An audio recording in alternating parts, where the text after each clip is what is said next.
সালামু আলাইকুম, সবাই কেমন আছেন? চলে আসলাম ওয়ার্ল্ড কাপ ফুটবল 2026-এর আজকের ম্যাচের প্রেডিকশনাল ভিডিও নিয়ে।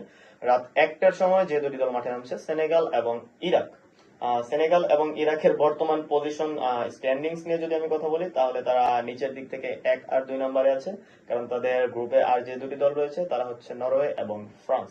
আজকের ম্যাচের প্রবাবল লাইন আপ, সেনেগাল আর ইরাকের প্রবাবল লাইন আপ নিয়ে যদি কথা বলি, গোলকিপার পজিশনে দিয়াও, রাইট ব্যাক পজিশনে দায়েতা এবং লেগ ব্যাক পজিশনে দিওফ। স্বাভাবিক অর্থে তারা হয়তো আজকে তাদের আগের লাইন আপটাই মাঠে নামাচ্ছে। সেন্ট্রাল ব্যাক ডো হিসেবে থাকছে মিকায়াতে এবং কলিদিও কৌলেবারি। সেন্ট্রাল মিডফিল্ডে থাকছে পাপুয়া গুয়ে, ইদ্রিস আগুয়ে এবং কামারা। এই তিনজনকে সেন্ট্রাল মিডফিল্ডে দেখা যাবে। লেফট উইং ফরওয়ার্ড হিসেবে থাকছে সাবেক বায়ার্ন মিউনিক এবং লিভারপুল লেজেন্ড সাদিও মানে, এবং রাইট উইং ফরওয়ার্ড হিসেবে থাকছে ইসমাইল এসার, এবং স্ট্রাইকার পজিশনে থাকছে বর্তমান চেলসি সুপারস্টার নিকোলাস জ্যাকসন। অপরদিকে যদি আমি ইরাকের গোলকিপার পজিশন নিয়ে কথা বলি, হয়তো আনচেঞ্জ একটা লাইন আপ নিয়ে আমরা আজকে মাঠে নামতে দেখতে পারবো। বাসিল গোলকিপার পজিশনে, রাইট ব্যাক পজিশনে আলী এবং লেফট ব্যাক পজিশনে দোস্কি। সেন্টার ব্যাক ডো হিসেবে থাকছে জিসান তাসিম এবং আহসান হাসিম। মিডফিল্ডার হিসেবে থাকছে আম্মারি, ইসমাইলি এবং ইকবাল, এবং রাইট উইং ফরওয়ার্ড হিসেবে কাসেম, লেফট উইং ফরওয়ার্ড হিসেবে বায়াস, এবং স্ট্রাইকার পজিশনে হিসেবে থাকছে আল হামিদি। প্রবাবল লাইন আপ, আমি প্রবাবল লাইন আপ হিসাবে বলছি কারণ এখন পর্যন্ত তাদের ফাইনাল লাইন আপ দেওয়া হয়নি। 1 ঘন্টা খেলার 1 ঘন্টা আগে ফাইনাল লাইন আপ দেওয়া হয়।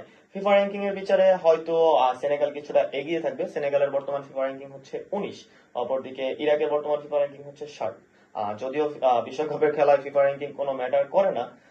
যদি আজকে সেনেগাল জিততেও পারে, তাদের জন্য সেকেন্ড রাউন্ডে যাওয়াটা অনেক বেশি টাফ হয়ে যাবে। অপরদিকে সেম ইরাকের জন্য, যদিও তারা জিতে আজকের ম্যাচটি, সেকেন্ড রাউন্ডে যাওয়াটা অনেক বেশি টাফ হয়ে যাবে, কারণ গোল স্কোরিং একটা ম্যাটার করে। অনেক বেশি গোলের পরিসংখ্যান এখানে আসবে, কারণ নরওয়ে এবং ফ্রান্সের সঙ্গে যখন খেলতে হবে তখন গোল কনসিড করাটা খুবই স্বাভাবিক একটা ব্যাপার হয়ে যায়। গ্রুপ স্ট্যান্ডিংস নিয়ে যদি আমি আজকে কথা বলি, আজকে যদি সেনেগাল জিতে যায় অথবা ইরাক জিতে যায়, তারা হয়তো রাউন্ড 32-তে যাচ্ছে না। তবে একটা ইম্পর্টেন্ট ম্যাচ আজকে, কেননা বলা যায় না, হয়তো এমন কোন সিচুয়েশন আসতে পারে যেখানে যদি গোল ব্যবধান বেশির মাধ্যমে তারা ম্যাচটি জিতে নিতে পারে, সেক্ষেত্রে টপ যে 8টা টিম যাবে সেটার মধ্যে তাদের নামটাও চলে যেতে পারে। যাই হোক, আপনারা চোখ রাখুন আমাদের YouTube channel sports zone live ভিডিওতে। যে কোনো মতামত অথবা প্রেডিকশন জানাতে পারেন আমাদের ইউটিউব চ্যানেলে।